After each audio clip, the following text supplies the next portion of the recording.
Good morning, good morning, good morning. Welcome Good to the Couples morning. Academy show. My name is Hassani. I'm Danielle. And every morning we come to you for 30 minutes of power. It's your half hour, not power hour, but power of the half hour. Half hour. There it is. And today is Friday, and you know why we're excited. Not just because it's Friday and it's the weekend, we get a chance to do what we love to do because we're working all week, but it is Q&A Fridays. And so if you have a question, we want you to chat or text it to 678-200-8996. I know I'm reading that fast, but you can see it up on the screen right there. 678-200-8996. Listen, you have questions for us, don't you? Get them in the chat right now. Today is all about you. So if it's about love or life or relationships, infidelity, trust, communication, this is your opportunity to have your questions answered. Yesterday we had so many questions come through. And you know, when we jump on here Friday morning, we want to see questions like coming in left and right because these 30 minutes fly by. So if you're on early, hey Zach, I see you. JG, I see you. Jump in here with a question, okay? I see Ohio is represented in Los Angeles. We're excited about some things we're going to do, guys. We're going to start to keep track of where you guys are tuning in from so that we can see how this message spreads throughout the world. So we can't wait to bring you in on some of the exciting things we got going on with Couples Academy. You might notice things are shifting and changing here because we want to take it to the next level. So we appreciate you guys being here with us. And as a matter of fact, spreading the word, we want to make sure that you spread it by like, sharing, and subscribing. Make sure you do that today. Get the word out because somebody's life is hanging in the balance and they're waiting for you to take their relationship to the next level. All right, guys, we'll be right back. Get your questions posted. You're watching the Couples Academy show. We're Hassani and Danielle Pettiford, and we're a real couple with real problems who almost called it quits. I was very frustrated. I became very disconnected, very jaded and cold. We have 4 children, going on 20 years of marriage, and we practice what we preach. Our mission, to change the way couples relate to one another and teach them the skills needed to improve the quality of their relationships. This is the Couples Academy show. All right, guys, listen, we're excited. We're excited. February, we're just a couple days away from February. And as you know, it is Love Month. It's the shortest month of the year. But however, it can be a very intentional, impactful month of the year as well. You have 28 days to express love to your spouse like you never have before. But many of you are wondering, well, how do we do that? This is how you do it. You get this book, The Audacity of Marriage. If you are a member of our community and you do not have this book, you are missing out. We have 10 great principles to lifelong partnership that will literally make a huge difference in the way that you show up in your relationship. So you can go on Amazon and get your copy today. What a perfect gift for your spouse for Valentine's Day. Absolutely. I see the comments. Hey guys, let's just get a welcome going on. I already told JG. Good morning. Good morning, Conrad, Renee, Christy, Kia Bello, A Faithful Miss, Louisa, Teresa. Hey everyone. Oh yay, a question. Thank you guys. So remember guys, it's Q&A Friday. So when you come on, say hello. My question is, or hello, I'm coming in from, and my question is, jump in here and get your questions going so we can get started. But welcome to the show today. Don't forget to like, share, and subscribe, and tell a friend. All right, so we have a couple questions. One actually came in a little bit early, and we want to go to that. It's JD. Let's hear what JD has to say. Good morning. My question is, can you change controlling behaviors after having them for so long and being unaware that some of the things that you did were controlling? Is that possible to change, or is that a part of your personality? What steps do you take? JD, when you're talking about bad habits like this, it's always a part of your personality. As a matter of fact, when we talk about the Enneagram, if we're talking about who is the most controlling on the chart, it's usually 1s, 9s, and 8s. And the reason for that are different, right? 1s want to control things because they want things to be a certain kind of way.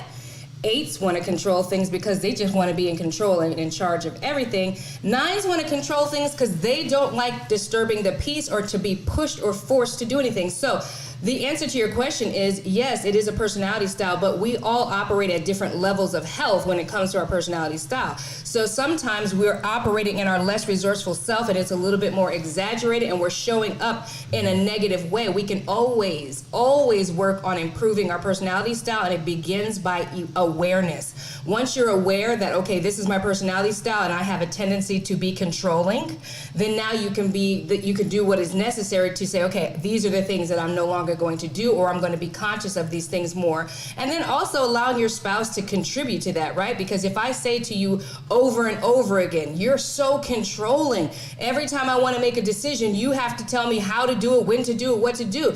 Now it's being reflected to you. So now you have awareness because you know it, and it's being reflected back to you from your partner. Now you know, okay, this is something real that I need to work on. Absolutely. And what I would say is that when it comes to change, whether it's a controlling issue or any issue, we all have some idiosyncrasy. We all have some struggle we need to overcome. But I think what happens is we overestimate our ability to make that change. We give ourselves too much credit. Think about it. There have been some things in your life you've been struggling with all of your life, and you've made a conscious decision to do something different, but you slip back into old patterns, old ways, old behaviors. So it's going to take someone or something outside of yourself. I think that many of us think, oh, well, listen, I made the decision. I won't fall into that temptation. I've got willpower.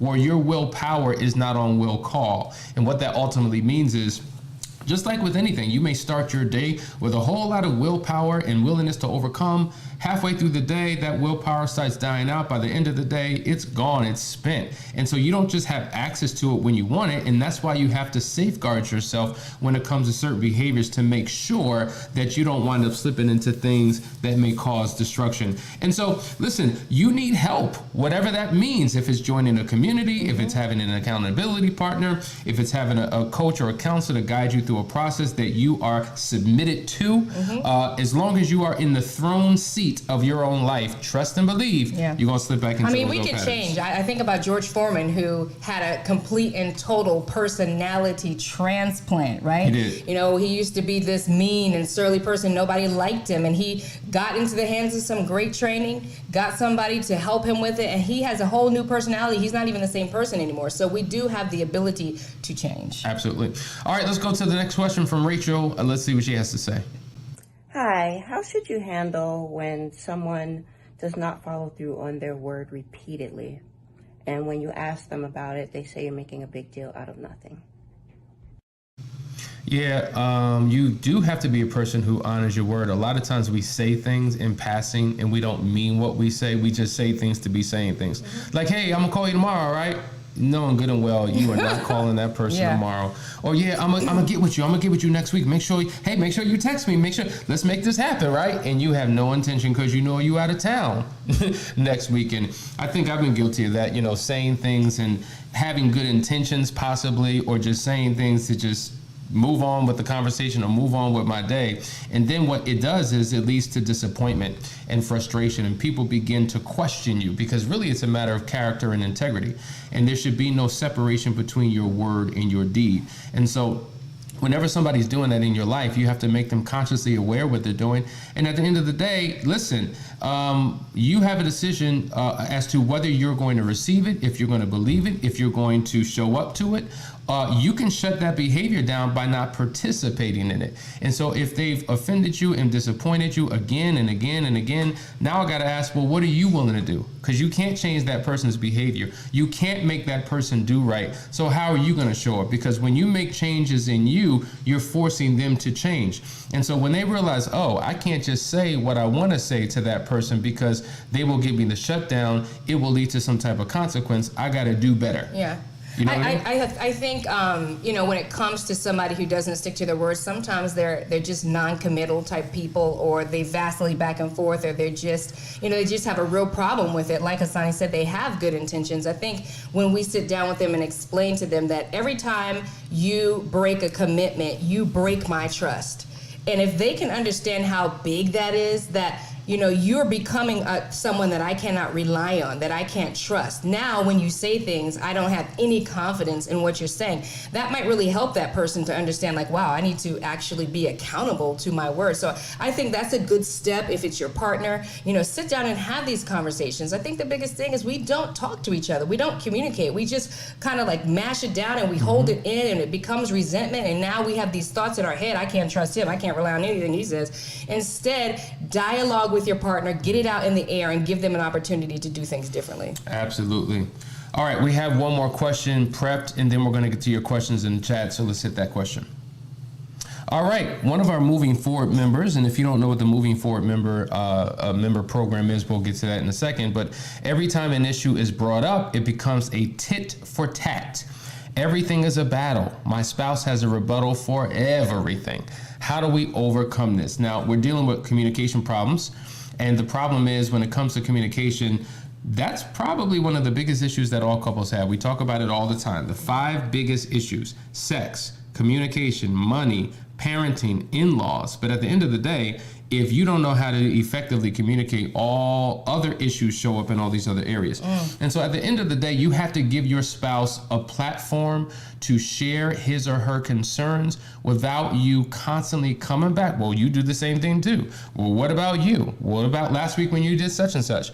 Listen, you can reserve your positioning for when that issue is resolved. And if you realize your partner's guilty of the same thing, create space and time for your grievances to be heard. But right now, it is your partner who has an issue that they want discussed and resolved. The fact of the matter is, and I think Danielle talks about this all the time when it comes to personality types, we may do the same thing, but for different reasons.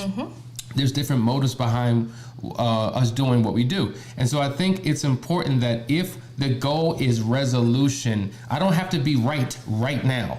I can give you permission to release and share what it is that's on your mind and bring comfort to you to let you know that I acknowledge what you're saying. I want to help resolve the issue. But once we do, can we now then have a conversation about my perspective? Because I kind of feel the same way.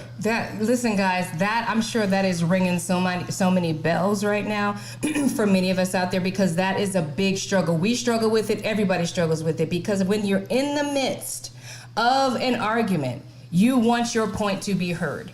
And this is when we have to exercise the rules of engagement. If we want to have successful communication and avoid all of these explosive arguments, we actually have to follow the rules. And that means, like Hassani said, listen, I have an issue to bring up with you. Can we focus on my issue? I think what happens a lot of times is even when we follow the rules and we say, yes, I'm going to focus on your issue, as soon as the conversation ends, then it's like, well, can you also do this, right? No, today is not your day. And that's a simple way to avoid the tit for tat, because a lot of times people are like, look, like, if you're going to do it, I'm going to do it 10 times greater. Especially women. Like, I know that's something I'll say all the time. Like, listen, you ain't going to out-argue me. You can't out-argue me. You can't out-yell me. Here we are, back and forth, back and forth, back and forth. So when you know that that's your pattern, sometimes you have to just step back, operate with some emotional intelligence, and roll the tape back. Sometimes you just need to take a pause, step away, even if it's just 15 minutes, cool down, and then come back to the conversation calmly and say, hey, can we move forward in this conversation? Can we talk about my issue? And that person has to use their emotional intelligence and allow you to do it. It really is both sides. It's like, I said this the other day to one of my clients, you cannot have a tug of war with just one person. It takes 2 people. Let go of the rope. It takes 2 to make a thing go wrong, but it also takes 2 to make a thing go right. All right, we got lots of questions. I'm going to jump right in. Jasmine says, hi, if a person cheated in multiple relationships, should they get individual counseling to address brokenness in addition to working on relationship? Absolutely. Sure. We talk about that all the time. Like, there's some individual issues that I brought into the relationship that if I don't correct my brokenness, I'm going to help break this relationship. We say this all the time. A person cheated because there was some hurt, some pain, some brokenness within them. And then when they cheated on their partner, it created hurt, pain, and brokenness in their partner. Yeah. And then that partner now takes that hurt, pain, and brokenness and throws it back. And that becomes the cycle. So all of us should get individual as well as couple counseling. And I think it can be done simultaneously. We say this all the time. If you're working with a couples counselor, And then you're working with your own individual therapist. And then your partner's working with their own individual therapist. You have all of these voices that are speaking into your life, and all they know is what you share with them, and they're giving you the best information that they can. But oftentimes the information may be conflicting because all they know is your narrative. And so that's why we love working with couples, both collectively and individually. Danielle works with the women, I work with the men, and we work with the couple together, because we have a sense of what is and what isn't, what's true, what's not, what the real story is, not what the proposed story is that you're sharing. And so that way we're able to give you information that is more impactful and transformational for your life. Yeah. Vashana has a question. How can I overcome triggers when it comes to everyday life? Example, when my wife is on her cell phone, it sets off a trigger, but I know she has to use it daily. Is there any hope in sight?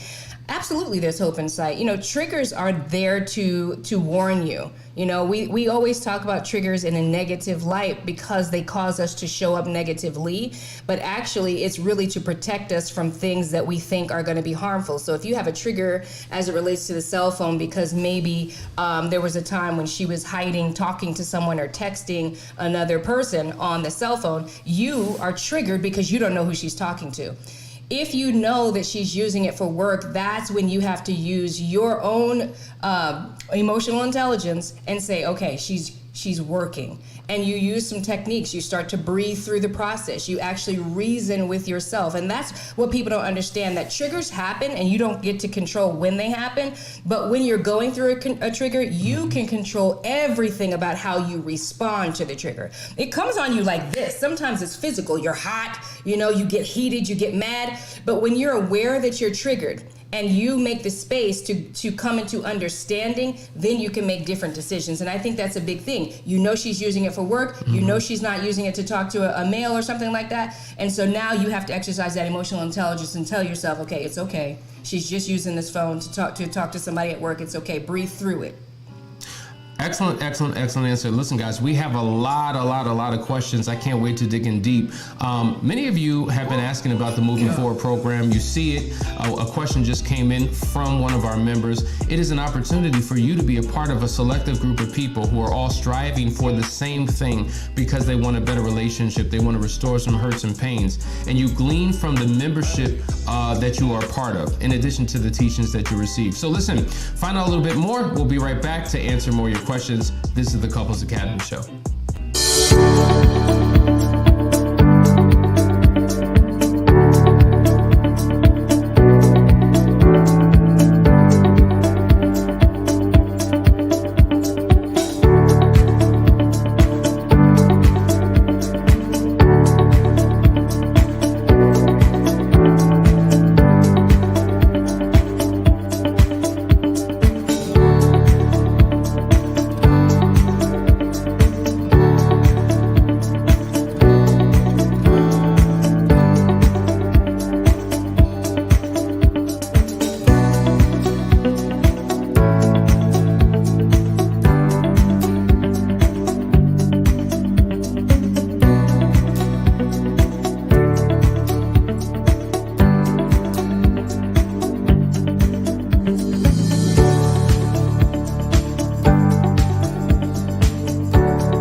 Welcome back, guys. We're going to jump into the next question here. It's from Alicia. She says, good morning. My question is, how do I get off the crazy cycle? My husband cheated and we are working on things, but I'm exhausted from the emotional struggle I go through. Yeah, that's a huge thing. A lot of times people are on the crazy cycle. And my question is, what is the work that you're actually doing? Okay, who are you doing it with? What steps are you actually taking? Who is holding you to accountable? What individual work are you getting done? What collective work are you getting done? And it goes back to the whole idea is that many of us have the best of intentions and we want to DIY our recovery. And so we grab a bunch of books, watch a bunch of videos, read a bunch of articles. We even tune into the Daily Show, and we're getting bits and pieces and parts and fragments of what we need to do. But there is a sequence and a process. I remember we had a last chance week. We had a private marriage intensive with a couple who came here, and they were like, you know what? We went on a weekend retreat. We rented out this house, and we started digging into your book, and we started doing some of these exercises, and then we realized that, wait a minute, I think this is out of order. I think we're missing elements. And so they said, you know what, why don't we just go to the people who actually created the book and have the program. And when they got here and experienced the weekend, they said, oh my God, we were scratching the surface. We had no clue all of this was a part of the recovery process. And so I would say, listen, just reach out to us. That's what we're here for. Go to the website, couplesacademy.org, and set up a discovery call. Let's talk about this crazy cycle that you're on, and let's see how we can get you off of it to give you a firm foundation for something that's long-lasting, sustainable, and beneficial to both parties involved. Very good.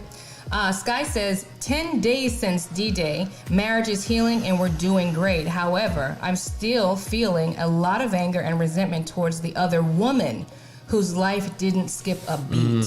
That is a powerful statement that you made, whose life didn't skip a beat. And I mean, I don't know how true it is that her life didn't skip a beat. Maybe she feels like she lost out on something, but at the end of the day, it's about drawing a circle around your own 2 feet and working on you, because resentment and unforgiveness taking root in your spirit is something that you want to work on immediately. You know, it's one thing to have the feelings and have the emotions, right? But it's another thing to allow those things to brew, to fester, and to take root. And those roots grow strong, thick, and wide. And the longer you allow them to stay, the harder it is to pluck it out. You can snatch a weed, but can you snatch a tree out? Oh, I thought you said snatch a weave. Weed. Oh, okay. Yeah. You can snatch a weed, right? But can you snatch a tree from its roots? No, you cannot. So that's something that I would get busy working on. There's a lot of resources out there. Healing is a Choice there's a great book to read. It really talks about how to go through life and how we tell ourselves 10 lies about the ability to heal and how there are 10 truths. And so that's a really powerful book to pick up if you are really struggling with healing and letting go and forgiving. Absolutely. And in 10 days, you're in the most emotionally volatile state of the entire process. In the discovery phase, every day is an exhaustive day. You go from anger to sadness to depression to you're ready to call it quits to you want to hold on for dear life. It's so painful to go through that, and every thought you think is emotionalized. And so there's a story that you're telling yourself about you, about your husband, about your marriage, about what that affair was, about the other woman. And to Danielle's point, we really don't know what's happening with that other woman. We don't know the level of devastation that she's going through, or the lie that was told to her, or maybe she was complicit. But at the end of the day, we want to focus on your healing and your personal restoration and your marital restoration as well. So get the help that you need to turn this thing around. Yep. We got another question here. Lorene says, I'm having a really hard time initiating hugs and kisses towards my husband after I found out he had a 6-year affair. We are in counseling together and individually. And this is something that's very common. Hassani talks about this a lot, how we might go into hypersexual arousal where after an affair and we want to have sex all the time. And then you have others who just completely shut down.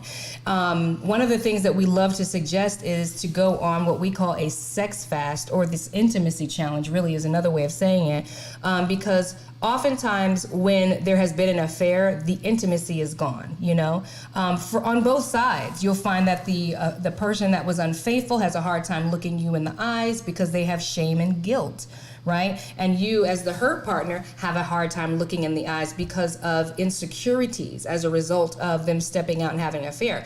And so when we could take some time to take sex off the table and only focus on rekindling intimacy, it's a powerful thing. Most folks think, oh my God, I don't know if I can go 4 days without having sex, 5 days without having sex. But I promise you, it's the most intimate, connecting time you will ever experience when you take sex off the table and now you're focused on communicating. And we touching, did that. Talking. We did that. Tell them about it, because I actually invited Hassani to this challenge and he was just like, are you crazy? Tell him about it. The devil is a liar, and I rebuke him right now.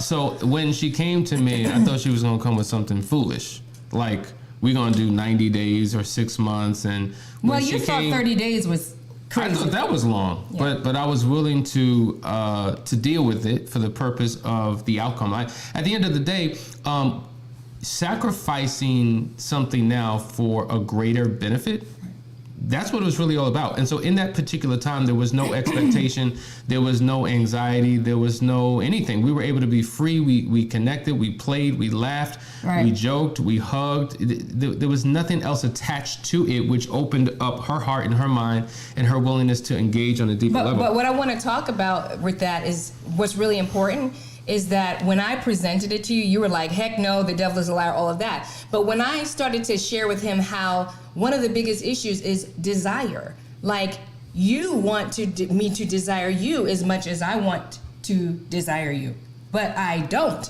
And that's a big issue.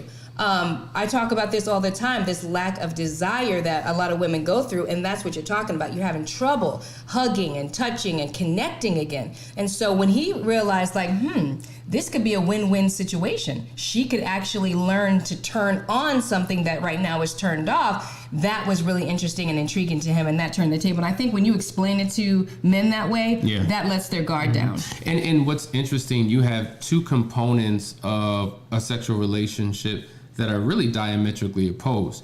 You have intimacy and you have desirability. Intimacy is about how close you can get. But interestingly, when couples get very close, the desire goes, because I don't have to desire what I have in front of me.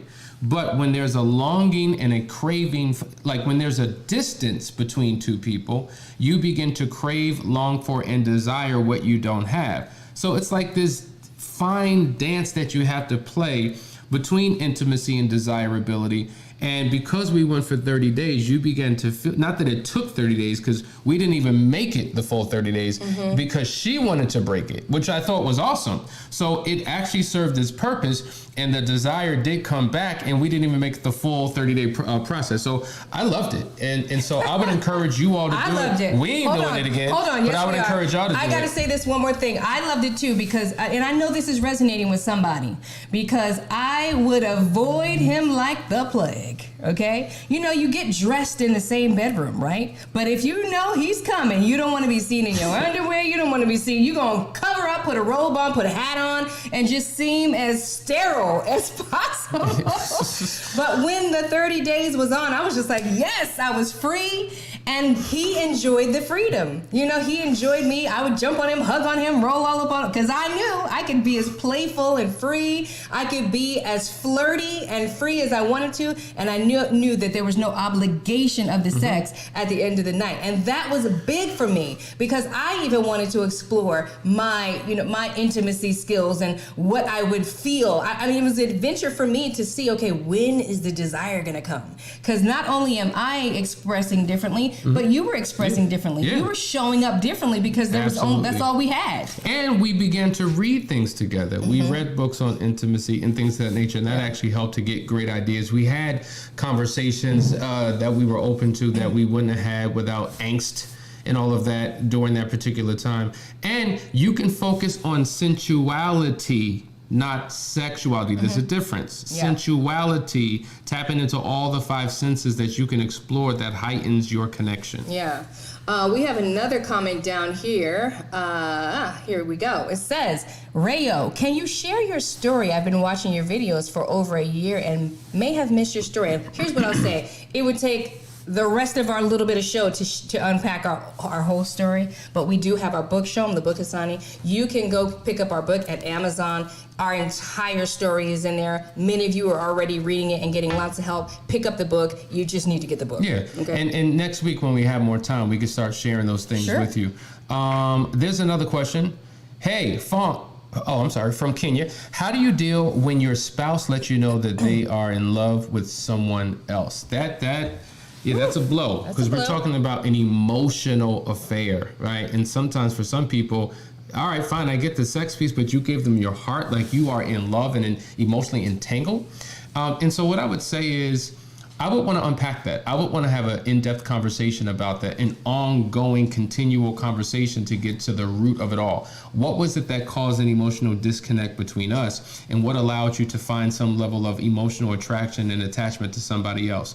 Getting to the root of the matter, at least you begin to understand the why. And so these type of conversations you can't have on your own. You need somebody there with you, because I'm going to tell you, if he's in love with somebody else, he may not feel comfortable just telling you what the real reason and root of that is. That's why we always recommend getting a third partner or party to guide you through that process, because it's heavy. Now, the attraction that you initially had, if you stop doing the things that you used to do, the language of attraction, it can become the language of seduction when someone else is doing it. Yeah. And so when an affair happens, either something's going on inside of the person, something's going on inside of the relationship, or a combination of the two, and you need a magnifying glass to look deep into what those issues are to get the answer to that question, then to know what to do about it once you're confronted with it.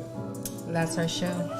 Guys, we love you. Have an amazing Wonderful weekend. We will. We have a couple who just flew in from Baltimore. We're about to do this 3-day private marriage intensive. So we hope to give you a phenomenal testimony on Monday. We want to hear from you too as we sign up for another great episode. You're watching the Couples Academy Show. Love you. Deuces. Bye. Peace. Audi 2000. See you next week. Arrivederci.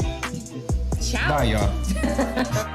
If you would like to be a guest on our show, or if you're interested in one of our restoration programs, contact us today at couplesacademy.org.